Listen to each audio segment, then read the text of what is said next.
ဖုန်းကြီးတရားရပါလေဟေးဖုန်းကြီးတရားတွေကဘယ်လိုလဲဒါလည်းမေးရမှာပဲဖုန်းကြီးတရားတွေလည်းရှိတယ်ဗျဖုန်းကြီးတဲ့သူတော်ကောင်းမို့ဘာလို့လဲတချို့ဖုန်းကြီးနေရလေဒါငါเจ้าကြီးအဲ့လိုမျိုးเจ้าဆွဲတာပေါ့ဖုန်းဆွဲပြောလို့လေလောဘနဲ့တည်ရင်တရားဖြစ်တယ်ဆိုတော့တချို့ဖုန်းကြီးတွေကလူတွေကလောဘဒေါသနေအောင်ဟောသူတို့ကိုယ်တိုင်ကလောဘကြီးနေတာရှိတယ်ငါเจ้าငါကားအဲ့လိုပေါ့တရားဓမ္မရဲ့လှူထားတဲ့ကားတွေကိုလည်းဆွဲเจ้าတွေကိုဆွဲ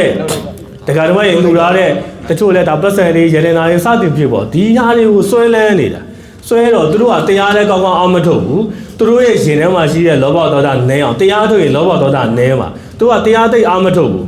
တရားသိအောင်မထုတ်တော့လောဘဒေါသတွေရာရှိတော့အဲ့လိုဘုန်းကြီးတွေတည်တဲ့ခါကျတော့ငါကြောင်းငါပစ္စည်းငါကားငါရဲ့နေရာပေါ့ငါကြောင်းမြေစသည်ဖြစ်သူတို့ပိုင်ဆိုင်တဲ့ပစ္စည်းတွေသူတို့ရဲ့တန်ရုံးစင်တွေကြောင့်တက်ရှိတက်မဲ့တွေပေါ်မှာဆွဲနေတဲ့အစွဲတွေကြောင့်တည်တော့ဘုန်းကြီးတရားတွေဖြစ်ရတာအဲ့ဒီဘုန်းကြီးတရားပို့ဆိုးတယ်ဘုန်းကြီးတရားပို့ဆိုးတယ်ဘာလို့ပို့ဆိုးလဲဆိုတော့ဘုန်းကြီးတရားဖျားစာရုပ်လည်းမကြောက်ဘူးတဲ့နော်စောစောကဒါမင်းမီလေးမေးတယ်ဘုန်းကြီးတရားနော်တချို့တာမန်တရားဖျားစာရုပ်ကြောက်ဘုန်းကြီးတရားဖျားစာရုပ်လည်းတောင်းမကြောက်ဘူးတဲ့ဘုန်းကြီးတရားပို့ချုပ်အခက်တယ်